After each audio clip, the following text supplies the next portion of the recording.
Assalamualaikum warahmatullahi wabarakatuh. Bismillahirrahmanirrahim. Alhamdulillahirabbil alamin. Shalatu wassalamu ala asyrafil anbiya'i wal mursalin wa ala alihi wa sahbihi wa sallim ajma'in. Qala al-mu'allifu rahimahullahu ta'ala wa nafa'ana bi'ulumihi fid dharain amin. Babu mansubatil asma'. Al-mansubatu 15 wa hiya al-maf'ulu bih wal masdaru wa dzarfuz zaman wa dzarful makan والحال والتمييز والمستثنى واسم لا والمنادى وخبر كان وأخواتها واسم إن وأخواتها والمفعول من أجله والمفعول معه والتابع للمنصوب وهو 4 أشياء النعت والعطف والتوكيد والبدل. Tayyib, babu mansubatil asma. Sekarang kita masuk kepada isim-isim yang i'rabnya nasab. Babu mansubatil asma. Tema baru menjelaskan tentang isim-isim yang nasab. Al mansubatu 15. Isim-isim yang nasab itu jumlahnya ada 15. Kata-kata yang i'rabnya nasab itu jumlahnya ada 15. Wahia, apa saja yang 15 itu? Yaitu wahia 15. Al-maf'ulu bih, maf'ul bih, objek sasaran. Wal masdar, masdar. Atau nama lainnya maf'ul mutlak. Wa dzarfuz zaman, keterangan tempat. Wa dzarful makan, keterangan terbalik ya. Wa dzarfuz zaman, keterangan masa atau waktu. Wa dzarful makan, keterangan tempat. Wal halu, kata yang menunjukkan suatu keadaan. Wa tamyizu, kata yang berfungsi untuk membedakan. Wal mustatsna, kata yang digunakan untuk mengecualikan, untuk pengecualian. Wasmula, isim la. Wal munada, kata yang digunakan untuk seruan. Wa khabaru kana wa akhawatiha, dan khabar kana beserta saudara-saudaranya. Wasmu inna wa akhawatiha, dan isim inna beserta saudara-saudaranya. Wal maf'ulu min ajlih, dan maf'ul objek sasaran ada makna karena.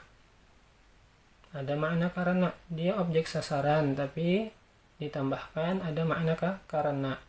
Wal maf'ulu ma'ah, dan maf'ul ma'ah itu objek sasaran juga tapi ditambahkan ada makna beserta.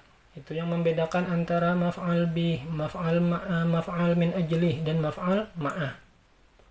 Wattabi'u lil mansubi, dan isim yang mengikut kepada isim yang nasab. Itu namanya tabi'. Atau kata lainnya, kata keterangan, ekor kata. Wa huwa 4 asya'a, dan dia siapa? Dia si tabi'. Dia si isim yang mengikuti isim yang nasab, itu jumlahnya ada 4. An-na'tu wal atfu wat taukidu wal badalu. Na'at kata sifat, atop kata penghubung, taukid kata yang digunakan untuk menegaskan, penegasan, wal badal kata pengganti. Babul maf'uli bih, bab menjelaskan tentang isim-isim yang nasab. Bagian pertama yaitu maf'ul bih, objek sasaran. Wa huwal ismul mansubu, dan ta'rif daripada maf'ul bih. Al ismul mansubu, isim, pertama isim, yang kedua mansub, nasab. Alladzi yaqa'u bihil fi'lu, yang yaqa'u bihil fi'lu, terjadi perbuatan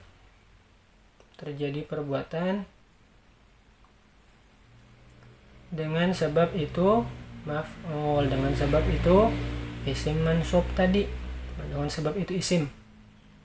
Nahwa qaulika darabtu zaidan wa rakibtul farasa, mudahnya yaqa'u bihil fi'lu itu dia menjadi objek sasaran si isimnya tadi, isim yang menjadi objek sasaran. Tapi kalau diterjemahkan secara ala pesantren, yaqa'u mana fa'ilnya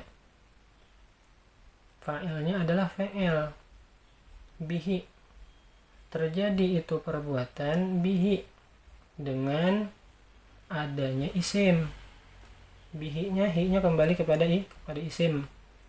Terjadi perbuatan dengan sebab adanya isim. Nahwa qaulika darabtu Zaidan wa rakibtul farasa, seperti contohnya perkataanmu darabtu Zaidan, aku telah memukul Zaid. Zaid itu yang menyebabkan terjadinya ada pukulan. Itu yaqa'u bihal fi'lu lah. Nahwa qaulika darabtu Zaidan, aku telah memukul. Siapa yang kamu pukul? Yang kupukul, objek yang sasaran yang kupukul adalah Zaid. Warakibtul farasa, aku telah mengendarai kuda atau menunggangku kuda. Gara-gara faras, gara-gara isim, paras isim, maka ada perbuatan rakiba, ada perbuatan menunggang. Baik, kita lihat keterangan tulisan yang berwarna merah. Babu mansubatil asma, bab menjelaskan tentang i'rab yang tentang isim-isim yang i'rabnya nasab. Kembali kepada pembahasan awal, alamat i'rabin nasbi itu ada 5. Kita bahas kembali tentang anwa'ul i'rabi. I'rab nasab itu ada 5 cirinya, tandanya. Yang pertama, al-fathatu, contohnya akramtu Zaidan, aku memuliakan Zaid. Aku memuliakan. Siapa yang kamu muliakan? Zaid. Objek yang kamu muliakan siapa? Oh, orangnya yang kamu muliakan adalah Zaid namanya. Kita lihat Zaidan di situ, harakat akhir pada kalimat Zaid, dia harakatnya fathah. Nah, fathah itu merupakan salah satu tanda i'rab nasab. Ya. Kenapa tanda i'rabnya nasab dengan fathah? Karena dia isim mufrad. Al-alifu ra'aitu abaka. Nah, ciri yang kedua itu huruf alif. Ra'aitu abaka, aku telah melihat ayahmu. Ra'aitu, aku melihat. Siapa yang kamu lihat? Abaka, ayahmu yang jadi objek penglihatanku. Nah, abaka di situ terdiri dari 2 kata. Ada aba dengan ka. Aba di situ isim, ka di situ dhamir. Mana alamatnya bahwa dia menjadi maf'ul bih? Mana alamatnya bahwa dia adalah i'rabnya nasab? Yaitu alif. Mana tanda alamatnya bahwa dia itu i'rabnya nasab dan dia menjadi maf'ul bih? Oh, tandanya adalah huruf alif pada kata aba di situ, ujungnya ada alif. Itu tanda i'rab nasab.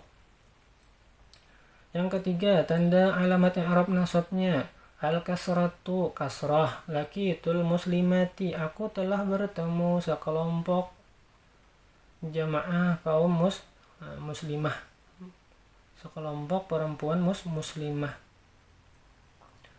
Nah, muslimati di situ kenapa harakatnya kasrah? Aku telah melihat al-muslimati, sekelompok perempuan muslimah. Jadi muslimahnya jadi maf'ul bih. Maf'ul bih itu termasuk dalam pembahasan babu mansubatil asma.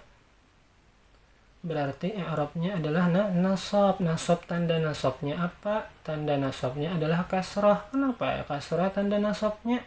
Karena dia adalah jamak muannas salim. Nah, terus tanda alamat ciri yang keempat, al-ya'u, huruf ya.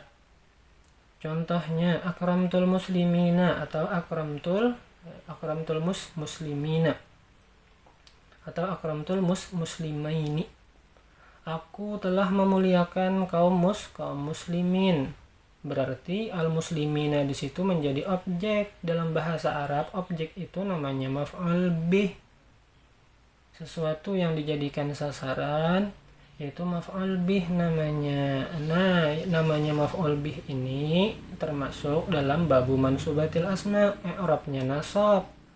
Tanda i'rab nasabnya apa? Oh, tanda i'rab nasabnya itu huruf ya. Kenapa tandanya huruf ya? Karena dia jamak mudzakkar salim. Itu kalau muslimina, kalau muslimah ini itu karena dia mu'tsanna. Itu ciri yang keempat, tanda yang keempat. Yang kelima, hazfun nun. Hazfun nun, lan taf'ala asyarra. Kamu tidak akan pernah melakukan perbuatan jelek. Lan di situ termasuk amil nasab. Yang namanya amil nasab mencari ma'mul. Berarti ma'mulnya gara-gara ada amil nasab, ma'mulnya menjadi mansub. Taf'ala di situ ma'mul.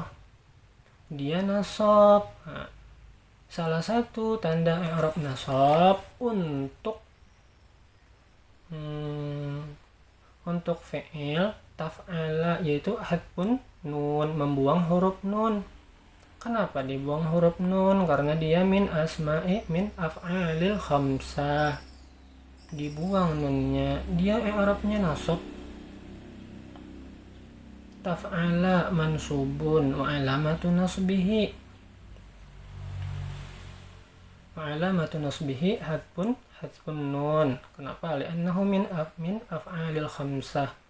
Asyarra, akan tetapi itu bukan terkait tentang maf'ul bih ya. Hadfun nun di situ. Hadfun nun bukan terkait maf'ul bih. Kenapa? Karena nanti dalam ta'rif definisinya yang namanya maf'ul bih itu isim. Nah, baik kita lihat definisi maf'ul bih. Maf'ul bih itu definisinya, kriterianya harus terpenuhi tiga hal. Yang pertama, wahuwa di situ kan isim.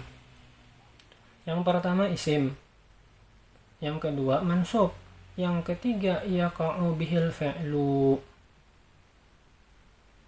Nah, kita teliti dari contoh-contoh yang sudah kita ambil. Contoh darabtu Zaidan, aku telah memukul Zaid. Kalau dari segi makna kita pahami yang menjadi objek sasaran itu adalah Zaid. Itu dari segi makna. Tapi kalau dari segi kaidah, betulkah Zaidan di situ maf'ul bih? Kita lihat definisinya. Yang namanya maf'ul bih itu isim. Kita lihat Zaid itu isim atau bukan? Oh, Zaid itu nama orang, dan di antara kategori untuk dikatakan isim adalah nama manusia.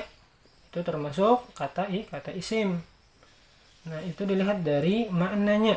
Kalau dilihat dari tanda isim, oh dia menerima tanwin. Nah, dan tanwin. Nah, yang namanya menerima tanwin itu termasuk kategori isim. Berarti kriteria yang pertama sudah pas, Zaidan. Yang kedua mansub, i'rabnya mesti nasab. Maka otomatis kembali kepada pembahasan anwa'ul i'rab, yaitu tentang bab i'rab nasab, tentang penjelasan i'rab nasab. Di antara alamat i'rab nasab itu ada fathah. Nah, kita lihat Zaidan di situ fathah atau tidak? Oh, fathah. Maka otomatis kriteria yang kedua mansub itu sudah terpenuhi.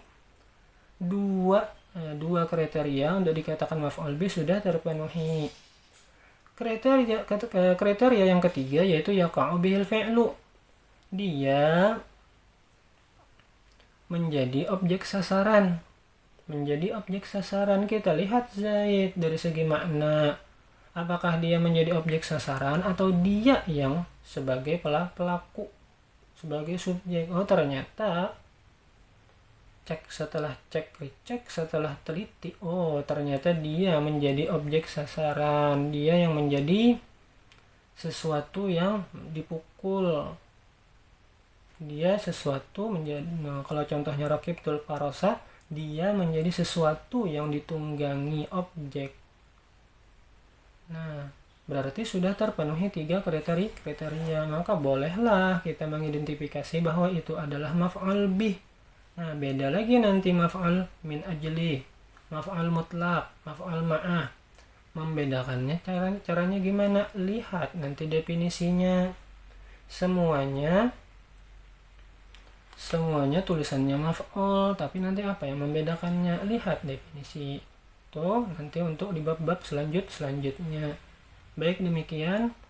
Wallahu a'lam bishawab. Wassalamualaikum warahmatullahi wabarakatuh.